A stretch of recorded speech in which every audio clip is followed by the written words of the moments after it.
चलिए यहाँ पे हमारे पास 10 क्लास का ये हिंदी का पेपर आ गया है। और जिनका भी आज एग्जाम था हिंदी का, उन लोगों का एग्जाम आशा करते हैं अच्छा गया होगा। आप लोग अच्छे से लिखे होंगे। क्वेश्चन बहुत इजी इजी है। ऑब्जेक्टिव भी आसान है और सब्जेक्टिव भी इसका आसान है। हमने पेपर पूरा देख लिया है और हमारे पास ये सेट एफ है। तो जो जो लड़के आज एग्जाम देखे पहले सीटिंग का, और ये फर्स्ट सीटिंग का एग्जाम का आंसर है, फर्स्ट शिफ्ट का, सेकंड शिफ्ट का। इसके बाद हम वीडियो डाल देंगे जैसे ही एग्जाम खत्म होगा। अभी तक चल रहा है एग्जाम, तो वीडियो नहीं डाल सकते हैं। पहला शिफ्ट का ये पेपर है, देख लीजिएगा एफ सेट। और इसमें पहला क्वेश्चन है। पहला क्वेश्चन आपके सामने यहाँ पे है। सभी लोग यहाँ पे अपना खाली आंसर मिलाते चलेंगे किसका कितना सही हुआ। जिसका कम सही होगा उसको टेंशन नहीं लेना है, कल मैथ के एग्जाम के लिए तैयारी करना है। चलिए यहाँ पे पहला क्वेश्चन इसमें है, कह रहा है कि चिंता किसकी रचना है। मतलब कि चिंता कह रहा है किसकी रचना है। तो चिंता आपका रचना हो जाएगा सच्चिदानंद, हीरानंद, वात्स्यायन, अगे। अगे की ये रचना है। तो पहला का आंसर हो जाएगा ऑप्शन नंबर सी। दूसरे क्वेश्चन में है कि दूर से ही कौन ललकारता है। मतलब दूर से ही कौन ललकारता है। ये एक वृक्ष की हत्या। देखिए यहाँ पे हिंट भी कर दिया है। जो लोग सिर्फ पढ़े होंगे, याद करने का तो बात छोड़ ही दीजिए, जो सिर्फ अच्छे से पढ़े होंगे वो आराम से इसको टिक कर लेंगे कि एक वृक्ष की हत्या आया, यानी कि ये वृक्ष से रिलेटेड है। तो दूसरे का ऑप्शन नंबर डी हो जाएगा आंसर सही इसका। तीसरा यहाँ पे है कि उसका खरगोश की खलिता बेचैनी में। यह पंक्ति, मतलब ये एक पंक्ति है, यह पंक्ति किस कविता से लिया गया है। तो तीसरा का सही आंसर हो जाएगा अक्षर ज्ञान, यानी कि ऑप्शन नंबर ए से ये पंक्ति लिया गया है। तो तीसरा का सही हो जाएगा ए ऑप्शन। चौथा है कि मेरे बिन तुम प्रभु शीर्षक कविता किसको संबंधित है। मतलब कि ये जो कविता है ये किसको संबोधित है। तो इसमें आपका सही आंसर हो जाएगा आपको प्रभु को। प्रभु को ये इसका सही आंसर हो जाएगा, चौथा का ऑप्शन नंबर डी। पांचवा है कि अंग्रेजी वाहन वसन बेस रीति और नीति। यह पंक्ति, मतलब जो ये पंक्ति है ये किस शीर्षक कविता से लिया गया है। तो आपको पांचवा का आंसर हो जाएगा ऑप्शन नंबर ए स्वदेशी, जो कि यहाँ पर एकदम सही टिक किया गया है। छठवां क्वेश्चन है, एक ध्वनि जब दो व्यंजनों से संयुक्त हो जाए तब क्या कहलाती है। ये थोड़ा ग्रामर का क्वेश्चन है, तो इसका आपका सही आंसर हो जाएगा संयुक्त ध्वनि। क्या आंसर सही हो जाएगा, संयुक्त ध्वनि कहलाती है। सभी लोग से अनुरोध है कि सब्सक्राइब कर लेंगे। अभी 1000 भी हमारा सब्सक्राइबर नहीं है, तो आप लोग सब्सक्राइब करके उसको कंप्लीट करवाइए।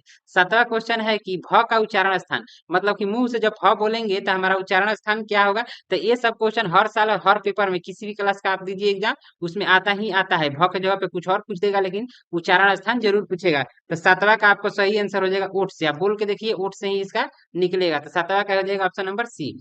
आठ में है कि उच्चारण में वायु क्षेपण की दृष्टि से व्यंजन के कितने भेद होते हैं। देखिए यहाँ पे सीधे सीधे पूछ दिया है कि व्यंजन के कितने भेद होते हैं। तो व्यंजन के 3 भेद होते हैं। ऑप्शन नंबर ए इसका हो जाएगा सही। नौवां क्वेश्चन है कि जगदानंद शब्द का संधि विच्छेद क्या होगा। इसका संधि विच्छेद पूछा है, तो इसका आपको सही आंसर हो जाएगा जगत धन आनंद, यानी कि ऑप्शन नंबर ए इसका सही आंसर हो जाएगा, नौवा का ए। 10वां है आपके सामने, यहाँ से 10 देखिएगा।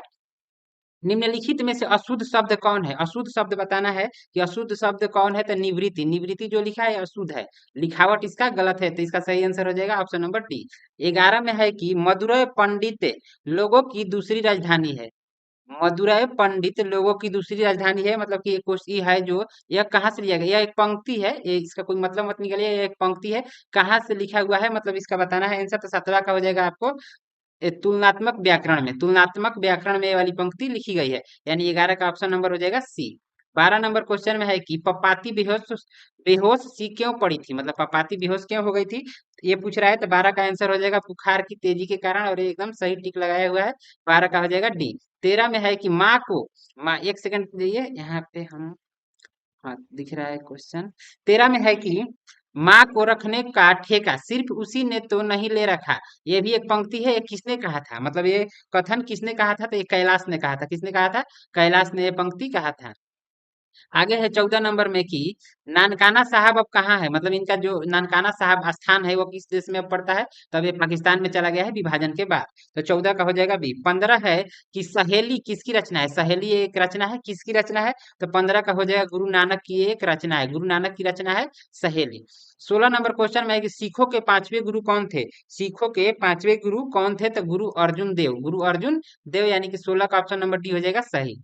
17 नंबर क्वेश्चन में है कि दंड कमंडल शिखा सूत धोती तीरथ है गवनु अति भ्रमनु करय। मतलब कि एक पंक्ति है, यह पंक्ति किस कविता से लिया गया है। तो इसका आंसर हो जाएगा राम नाम बिन बिरथे जग जन्मा, इससे ये लिया गया है। 17 का हो जाएगा ए। 18 नंबर में है कि गुरु नानक के किस पद में राम नाम के कीर्तन पर बल दिया गया है। तो इसका 18 का आंसर हो जाएगा आपको प्रथम पद, यानी कि ऑप्शन नंबर बी इसका हो जाएगा एकदम सही।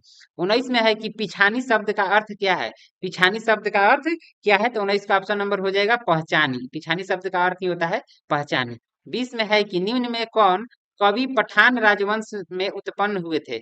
मतलब निम्न में से कौन कवि पठान राजवंश, मतलब इन कवियों में से कौन से कवि पठान राजवंश में जन्म लिए थे, तो इसको हो जाएगा रसखान। रसखान जो थे पठान राजवंश के कवि थे, यानी कि 20 का ऑप्शन नंबर डी हो जाएगा सही। 21 है कि भीमराव अंबेडकर किसके प्रोत्साहन पर उच्चतर शिक्षा के लिए न्यूयॉर्क गए। मतलब कि भीमराव अंबेडकर जो थे इनको किसने न्यूयॉर्क के लिए मतलब कि यहाँ पे प्रोत्साहन दिया था, तो इसका सही आंसर हो जाएगा आपको इसका ए, बदौरा नरेश ने इनको आपको दिया था प्रोत्साहन, देखो इसका वो हो जाएगा। आगे है 23 नंबर। 23 नंबर में यहाँ पे कह रहा है कि विष के दांत शीर्षक पाठ किस कहानी से लिया गया है। विष के दांत किस शीर्षक कहानी से लिया गया है, तो एकदम देखिए हम बताए भी थे कि पाठ का लेखक नेम और राइटर नेम याद कर लीजिए, आपका एकदम नंबर सही से आ जाएंगे। तो यहाँ पे टिक लगाया हुआ है, बिल्कुल सही है कि विष के दांत, यहाँ पे नाम भी बोल दिया है और वही चीज दे भी दिया है। तो अब क्या आपको चाहिए इसमें। 24 नंबर क्वेश्चन है कि सशक्त कथाकार अमरकांत का जन्म कब हुआ था, तो ऑप्शन नंबर ए एकदम सही है 1925।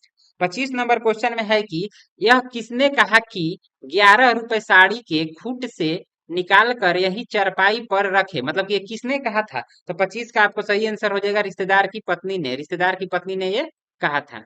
आगे है 26 में कि लेखक रामविलास शर्मा को लेखक लेखक रामविलास शर्मा को उसकी किस रचना पर साहित्य अकादमी पुरस्कार, तो देखिए थोड़ा अच्छा क्वेश्चन है, तो किस रचना पर मिला था, तो आपको निराला की साहित्य साधना पर उनको साहित्य अकादमी पुरस्कार दिया गया था। 26 का आंसर नंबर ए।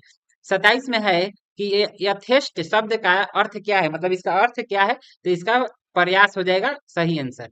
आगे है 28 में कि रंग कर्म की पत्रिका नटरंग की संपादन निम्नलिखित में से कौन है, मतलब इसका संपादक कौन है निम्नलिखित में से, तो 28 को आपको आंसर हो जाएगा कि रश्मि वाजपेयी इसके सही आंसर हो जाएगा। 29 में है कि पंडित एक सेकेंड, हाँ ठीक है, पंडित बिरजू महाराज कानपुर में किससे कितने साल रहे, मतलब बिरजू महाराज कानपुर में कितने साल रहे थे, तो आपको सही आंसर इसका हो जाएगा 2 ढाई साल वहां पे ये रहे थे।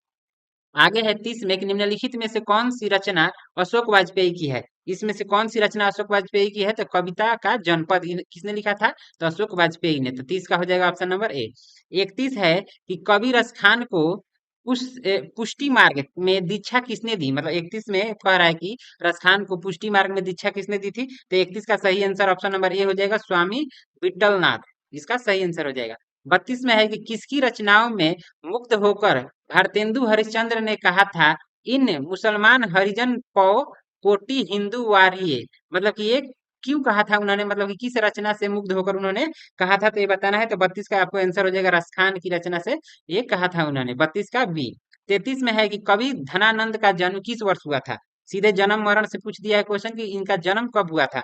धनानंद का जन्म हुआ था आपको ऑप्शन नंबर सी हो जाएगा इसका सही एकदम 1679, उनासी नवासी, नवासी 79 नहीं नवासी, 1679 यानी 1689। आगे है घानानंद किससे सैनिकों द्वारा मारे गए।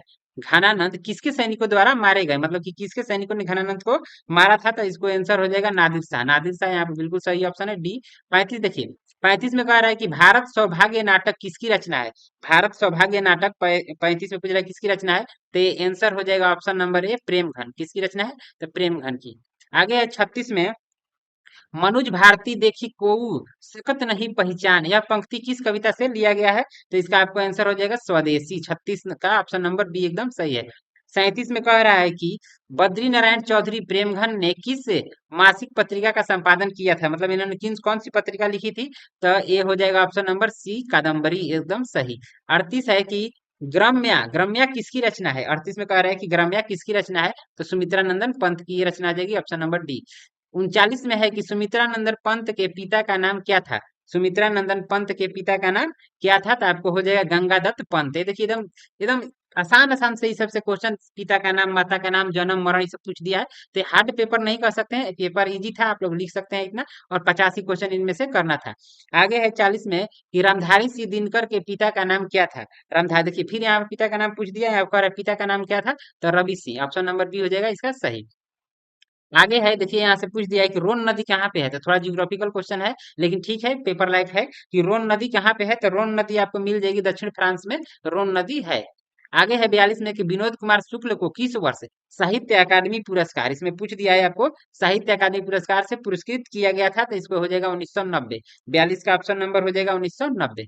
43 में है कि झोले में कितनी मछलियां थी। अब ये क्वेश्चन के लिए अब हम क्या ही कहें, तो सबको याद होना चाहिए कि झोले में कितनी मछलियां थी। वैसे हम इसका आंसर बता दे रहे हैं कि झोले में 3 मछलियां थी। 43 का हो जाएगा डी।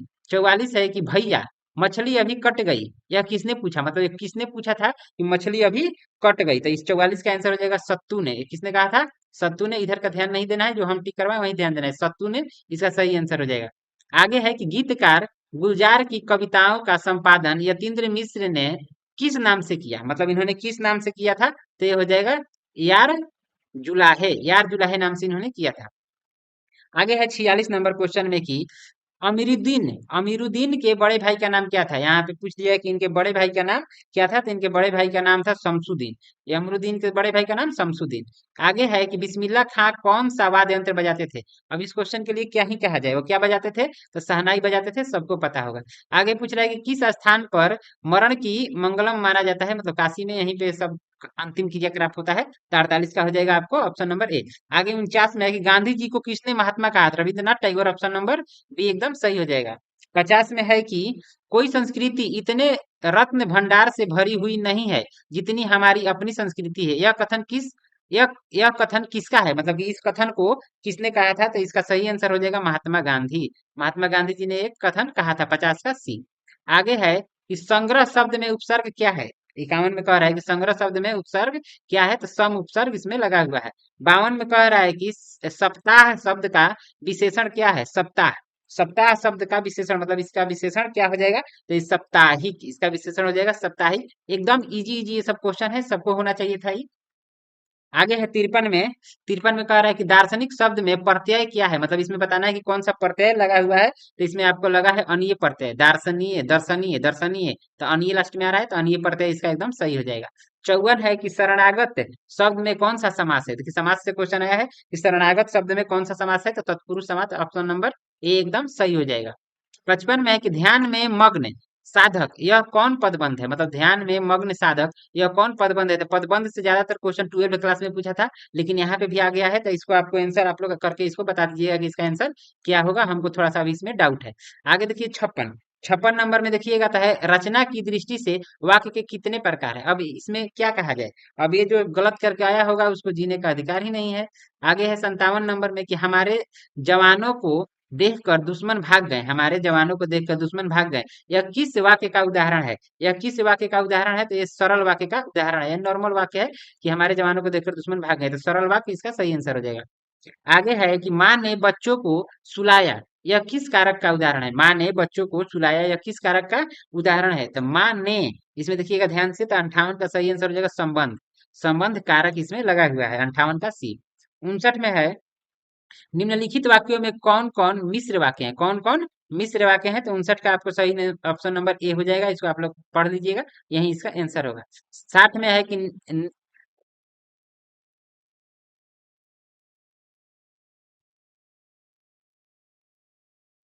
जन्म लखनऊ के किस अस्पताल में हुआ था, तो इसका सही आंसर हो जाएगा आपको जफरीन अस्पताल में हुआ था, जफरीन इसका सही आंसर हो जाएगा। 62 में है कि लैटिन कवि वर्जिल पर किसने एक बड़ी अच्छी कविता लिखी थी, मतलब किसने एक बड़ी अच्छी कविता लिखी थी, तो आपको सही आंसर हो जाएगा अंग्रेज कवि टेनिसन ने लिखी थी।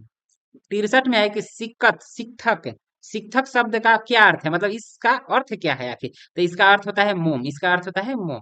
आगे है 64 में कि दही वाली मगम्मा शीर्षक कहानी किस कहानी से संभार ली गई है, संभार ली गई है, तो इसमें 64 का आंसर हो जाएगा ऑप्शन नंबर डी, कन्नड़ कहानियों से इसको लिया गया है, ये वाला गलत है, 63 का, 63 नहीं 64 का आपको आंसर हो जाएगा डी एकदम, कन्नड़ कहानियां।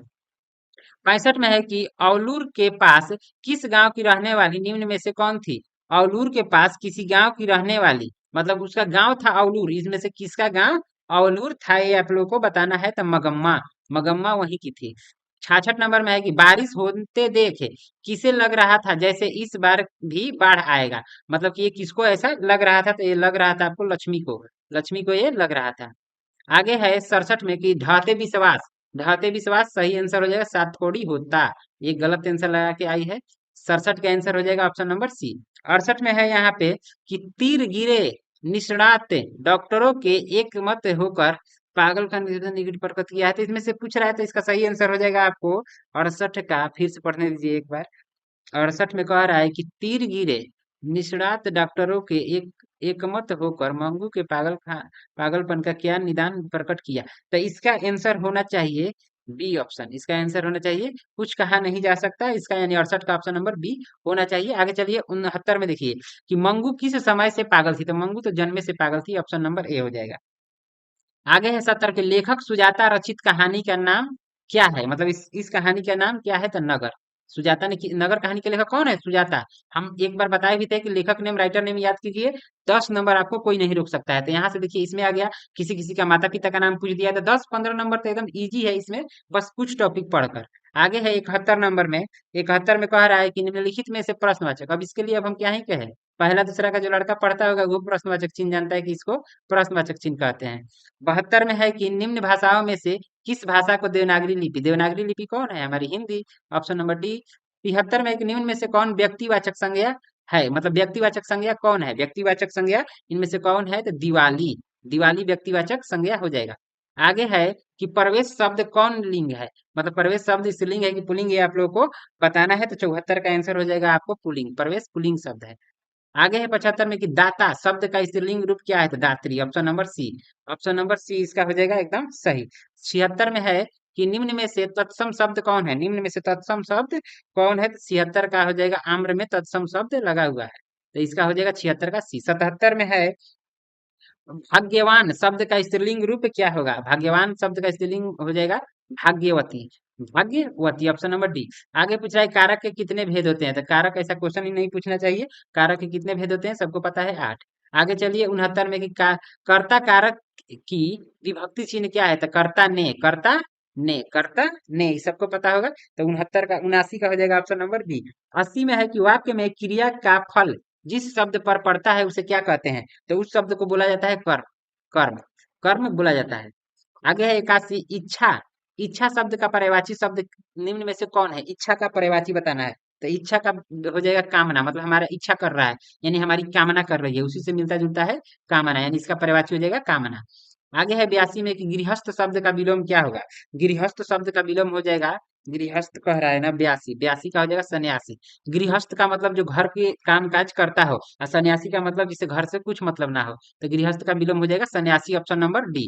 आगे है 83 नंबर क्वेश्चन में कि जो नहीं हो सकता उसके लिए एक शब्द बताना है। जो नहीं हो सकता असंभव, जो नहीं हो सकता असंभव, ऑप्शन नंबर ए हो जाएगा 83 का एकदम सही। 84 है, 84 में चेहरे पर हवाइया उड़ना।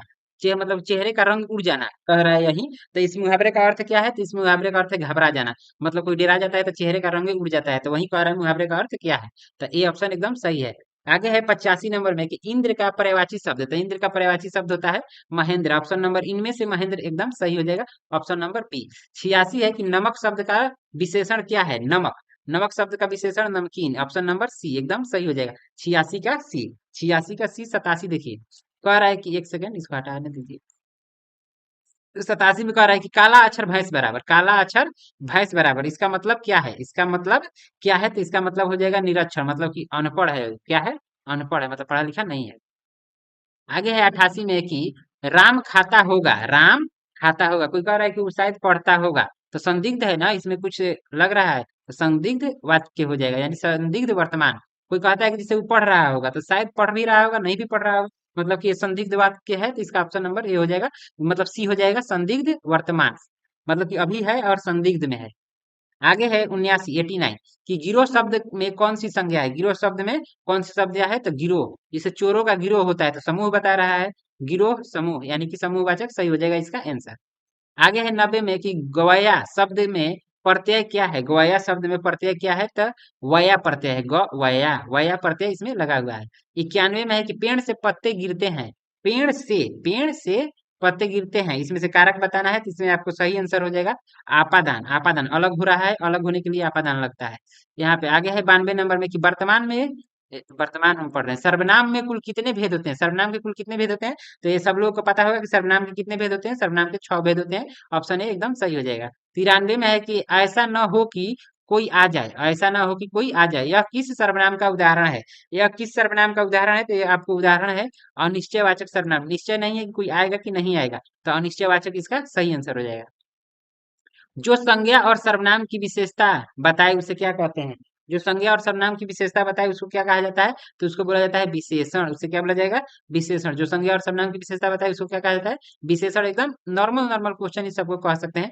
आगे है 95 में कि शेर भर दूध, शेर भर दूध यह किस विशेषण का उदाहरण है? शेर भर दूध किस विशेषण का उदाहरण है? तो परिमाण बोधक विशेषण, यानी कि ऑप्शन नंबर डी इसका हो जाएगा एकदम सही। आगे 96 है कि निम्न वाक्यों में से कौन वाक्य अशुद्ध है? मतलब कौन गलत है, कौन गलत वाक्य है वो बताना है। तो पहला वाला वाक्य गलत है कि आप कहाँ पर रह रहे हैं, आप कहाँ पर रह रहे हैं, थोड़ा गलत वाक्य है, तो इसका सही हो जाएगा ऑप्शन नंबर ए। बाकी आप लोग क्या टिक किए हैं जरूर बताना है। 97 है कि निम्न में से तद्भव शब्द कौन है? इनमें से तद्भव शब्द कौन है? तो इसमें मोर हो जाएगा। मोर तद्भव शब्द है। आगे है 98 नंबर में कि बनावट के विचार से शब्द के कितने प्रकार हैं? बनावट के, यहाँ पे देखिए बनावट के विचार से पूछ रहा है, तो बनावट के विचार से शब्द 4 प्रकार के होते हैं। ऑप्शन नंबर बी हो जाएगा सही। 99 में है कि ऐसे शब्द जो दो शब्दों के मेल से बने हैं, जो दो शब्दों के मेल से बने हैं, जिनके खंड सार्थक होते हैं, क्या कहलाते हैं? तो उनको बोला जाता है यौगिक शब्द। क्या बोला जाता है? यौगिक शब्द। ऑप्शन नंबर सी हो जाएगा सही। आगे है 100 नंबर। उस शब्दांश का अव्यय को क्या कहते हैं जो किसी शब्द के पहले आकर उसकी विशेषता को प्रकट करे? तो देखिए क्या पूछ दिया है, तो इसका हो जाएगा उपसर्ग। उपसर्ग कहाँ लगता है? तो आगे। उपसर्ग आगे लगता है, यानी कि 100 का ऑप्शन नंबर हो जाएगा ए। यहाँ तक अगर आप लोग देखे हैं तो सब्सक्राइब का बटन दबा दीजिएगा, बिल्कुल फ्री होता है, उसका कोई पैसा नहीं लगता है। आगे मैथ का सेट भी आप लोगों को मिल जाएगा जस्ट इसके बाद। बाकी आप लोग सही से आंसर मिला के अपना आगे का पढ़ाई कीजिए। मिलेंगे अगले वीडियो में।